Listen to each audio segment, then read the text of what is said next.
What's going on, dudes? Washed Up Grunt here again today with another video going over helmet setups and my approach to helmet setups. This video isn't necessarily going to be the specifics of the kit, even though I will give that. I won't go too much into detail about the specs or everything and where I got it from. This is just going to be more of a conversational video about the approach I believe most people should take when building out their helmet, whether that be for the prepared uh, citizen or the Army, Marine Corps, infantry, PFC, Lance Corporal, or even shit like a team leader or like a squad leader. Maybe you guys see this video and it gets the gears turning just a little bit, and you can tell your guys about it or share this with your peers and whatnot. Because I feel like this approach isn't really thought of all the time, and it's not really talked about as much as it should be. I know for a fact when I was in active duty Marine Corps infantry, the helmet approach and setup wasn't necessarily as in depth as I have it now, um, it, because you kind of just wore the helmet as you were supposed to, obviously. But then when it came to like wearing gas mask, using nods with gas mask, using gas mask nods and comms, and how that's all going to work together, and how you should at least try to get familiar and comfortable with all of it. That was never really a conversation or ever really something that we ever cared to do, I guess. And I kind of just want to shed some light on how I took that on how I take that approach now, and hopefully you guys can learn something from it. Like I did. But before I get into it, I just want to give another shout out to the Grunt perspective on the video he did on how to specifically set your kit up for gas mask and how to carry one on your kit. It's really informational and it's really good, and I took a lot of topics and a lot of talking points that he brought up during that video, and I'm going to try to expand or give my thoughts on it as well too, because like I said, I don't really think it's talked about all that much. Right, so um, a lot of guys get their helmet, or they get issued their helmet, and they slap some freaking ear pro on there and maybe some nods, and then they're like, cool, I have a helmet set up. And it's like, okay, yeah, like you have a helmet, like you set it up, but like what else do you need for that helmet to work for you, when it comes to your other gear, right? And that's mainly like the approach that I believe that the Army, infantry, Marine Corps infantry guys should, like I said, talk about more and try out more, right? But when it comes to the citizen, and maybe they want to get into all this stuff because it's getting really popular now. Maybe you guys have a helmet and you want to get a gas mask and you want to get nods and you want to get comms, but you don't really understand or know how to all make it integrate, and how to make it work together. Hopefully I can give you my setup, and hopefully I can give you my opinions and the approach I took, and maybe you can learn some things, because we got to learn. I'm always trying to learn how to make things better, especially when it comes to this stuff, right? So real quick, going over the helmet, right? I got the opscore SF high cut ballistic helmet with the opscore amps. Opscore amps with the fixed down lead. I went with the fixed down lead mainly because I don't trust myself all that much. So if I got the amps that you can take on and off, I'll take this thing off and leave it somewhere and totally forget about it. And if I need to use comms and I don't know where it's at, I'm fucked. So I just got the ones that never come off, right? Or that doesn't come off the fixed down lead, right? With the opscore amps, I got the arms for it. I freaking love these arms.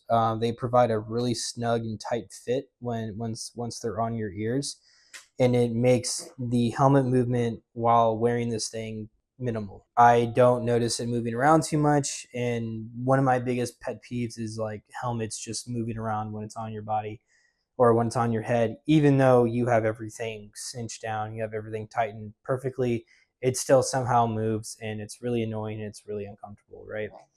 That's mainly the reason why I brought out the Peltors. These are the Peltor Contact 3s, and as you can see here, they're I got these on some the specific Peltor arms, right? These were good arms, or still are. They provide a lot of comfortability, really easy. Really easy. They just snap on and off, right? If I can freaking do it. There it is. Oh, I just broke it. Okay. I'll replace that, but whatever. So the only when I switched over to the opscore amps and the arms, I noticed immediately, like I said, that it had a super tight, snug, comfortable fit to my head and my ears. That these didn't necessarily really give. It was really tight. It did do a good job giving that secure feeling on my head, but there was still that give. There was still that wobble that I didn't necessarily care for, and I didn't even really knew it was a thing that I wanted to fix at the time until I switched over to these. But that's what I wanted to talk about with those arms. Obviously, if you have a pair of Peltors and you want the opscore amp arms, and you can go ahead over you can go on over to Axel Advanced, and they make some arm adapters for the Peltors. Really nice piece of kit from what I've heard. I don't own them personally, but like I said, it's basically just these. But they instead of them taking the amps, they take the Peltors. Really cool. Moving on to the light up here, I got the 3U Scout Light IR white light from Surefire. This thing's really neat. Obviously, it has a super bright like white light if I ever need it, and it's got an IR light on it. It's super convenient when you go into a room, you're in a hallway, or even if you're outside and there's no loom.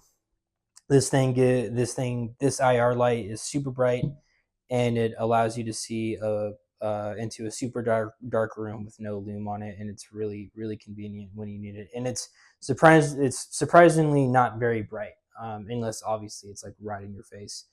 But that's why instead of having it on a fixed mount, I have it on the S&S Precision Max mount. I freaking love this thing. I think it's a must for this kind of light, because you can have it forward, you can have it put it down, you can have it put all the way up. It can move in all 360, 180 degree, right? Freaking, it's super nice. Usually I have it just up here, just pointing straight up, so that way when I go into like a room or something like that and it's super bright, that IR bloom just lights up that entire room and I can see everything. Moving on in the back here, I got the TNVC Mark II Mohawk battery pack counterweight holder thing. I got this one specifically because it fits the AB night vision battery pack, and this thing's freaking big. So if you guys are in the market of getting a battery pack, this thing is described as low profile. I mean, it's pretty flat, but like it's wide. And so far, this is the only battery pack I know that will properly fit this night vision battery pack. This thing can take AA's and CR 123s. It's really nice. It's got this knob back here. You can turn it off and on. So yeah, that's that. And I also have some counterweights in here, just some like heavy metal magnets that I got from Home Depot, and I just throw them in here because knots get like super front heavy, and you want that weight to balance out and whatnot as much as you can, at least, right? And then moving up here, I got the Hellstar, the Course Survivor Hellstar 6 IR marker, right? This thing can get really freaking bright. I don't have it on all the time. I don't need to have it on all the time, but I have it just in case. And it's got a light function, like the vis light, right? And then it's got the IR function up here. Super neat. I like it. Moving to the front again. I got the Wilcox G24 breakaway mount. I heard most people don't really care for this mount. I don't really understand why. I mean, I do. It's because they're afraid that this thing, once it gets knocked against something or whatever, it's gonna like literally break away, because that's like it's in the name. It's hard for it to do that. From my experience, I've never had it just fall off on me. I've been to a couple courses now and been using it for about 2.5, 3 years now, and I've never had this thing just like fall off. I bumped against walls, I bumped against doors, I've even landed like straight on my face, and this thing has never just broken away. I don't really understand that, but hey, let me know if that's ever happened to you. I'm actually really curious. I really like this mount though, because you can change the elevation of this mount, right? So it can go up or down, as you can see. Put that there, right? And then when you have nods down, you can press these two buttons right here, and it goes forward or backward and forward, as far as you want, right? Really neat. And that really helps, right? When you're wearing gas masks and you need this thing to be as far forward as, at least for me, as far forward as it can, because this gas mask is pretty freaking thick, like most of them are, right? So when you're wearing nods, right, it needs to be as far forward as it can, so that way you can see through your tubes at night, obviously. For nods, what I got going on here, I got Katana's dual nods, as you can see, because there's two tubes. They are articulating ones, as you can see. If you can, definitely get some articulating night vision. It's so convenient. And get the ones where once you flip them up, they just like turn off, right? The super cool thing about this specific housing in general, right? If I want to flip one up, this one is going to turn off, and this one's going to stay on, vice versa, right? Super nice. I got the big old like rubber freaking on and off button. I like this. I prefer this actually, instead of the knobs and shit where you have to twist it on and try to find it. It's just a big rubber nipple right here that you can find. Super nice. The other thing too is I don't have any manual gain. They don't have a IR bloom on it or anything like that. I wanted these to be as light as possible, and I don't need that like extra stuff on there, especially given the fact that I went ahead and bought this light with the IR light on it. In my opinion, I think that's really all you need. So that's what I did for my nods, right? So the gas mask, I got the CM6M tactical gas mask. It's a full face respirator. I went ahead with the wider, or like the super wide field of view for the gas mask, just because I personally like to see more things, and also like so that way people can see my face. I don't know why. I like people being able to see my face and see what I'm thinking and what I'm seeing and whatnot, because most gas masks don't really have this awesome field of view right here. I believe it's really important also because you get that peripheral view that most gas masks don't really offer all that much. And you get to see everything under and over, and it's a really awesome field of view. I can get a good cheek weld on this, and it works really well. Moving down here, though, I got the 2-pin Nexus U-TAG 173 microphone adapter, right? So this is one thing that I really wanted to talk about and drive home.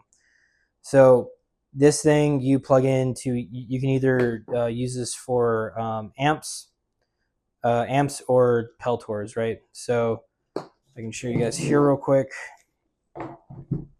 So you take this 2-pin adapter and then you plug it into your amps or your Peltors, and then boom, now I can speak into the gas mask and with comms and speak into radios and comms just fine, as if I'm speaking through a regular microphone. I believe this is super important, especially if you're a guy who works with radios like all the time and you need to be able to communicate all the time, right? Because once you have this thing on, it's pretty difficult to hear your voice if you're talking through a radio. I describe it as, sometimes it just sounds like you're really far away. And then once you plug this thing in, it sounds really close. It sounds really clear, and you can communicate through comms just fine. Really neat, right? So the other thing that I wanted to mention too is I got the opscore gas mask extender chin strap. While I did say that the arms give a really tight, snug fit while wearing gas masks, right? I think it's really important to have your chin strap buckled so that way you have a guarantee of nothing falling off. Because if you're wearing a gas mask, something is horribly wrong. Something is super not good in your life at the moment. And the last thing you need is that chin strap, or your helmet with all your shit on it to fall off, and you don't know where you're at. You don't know, you can't see anything, especially if it's night and you're using nods, right? So I'll just show you guys real quick. You take mail in a chin strap, freaking buckle that in, and then you just buckle this in right here, and then you have a super long chin strap for when you wear the gas mask. Super neat. I really like it a lot. Like I said, shout out to Grunt Perspective. He's the one that made me get this nice piece of kit right here. Super convenient and helpful, to be honest, right? So yeah, that's pretty much it, right? I could go on and on for hours about this, but the main point that I wanted to drive home was this needs to be a more relevant topic, right? This needs to be something that is talked about way more. Not and the helmet setup should not just stop at nods. The helmet setup needs to be talked about with gas mask, drinking water with your gas mask. See, I got like a CBRN cap here. Plug this in, and then boom, you can drink water, right? Because it's a very important thing that definitely should not be glossed over, like, whatsoever. Especially, think about it this way, right?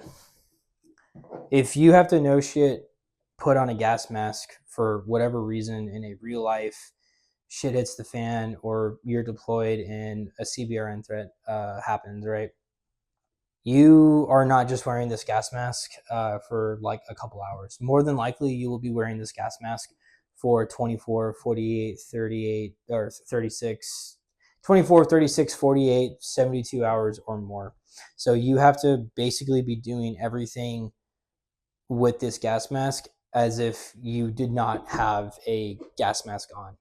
So you have to be able to use your nods with this gas mask. You have to be able to use your cons with this gas mask. You have to be able to do all that and integrate it and to make it work. And in my opinion, you should figure out what that looks like for you. This is what it looks like for me. And however you make that work or however you want to approach that is okay. I just wanted to share how I approached it and what I used to make this whole thing work as a whole. Because that's why I brought all this out here, just show that, so that way I can show you guys what it looks like for me, and just so that way I can kind of give you guys a holistic reasoning to this setup. But yeah, give this video a like, put something down in the comments. I love reading what you guys have to say. If you have any questions, leave them down there. Be more than happy to answer them, and I'll see you guys in the next video. Thank you.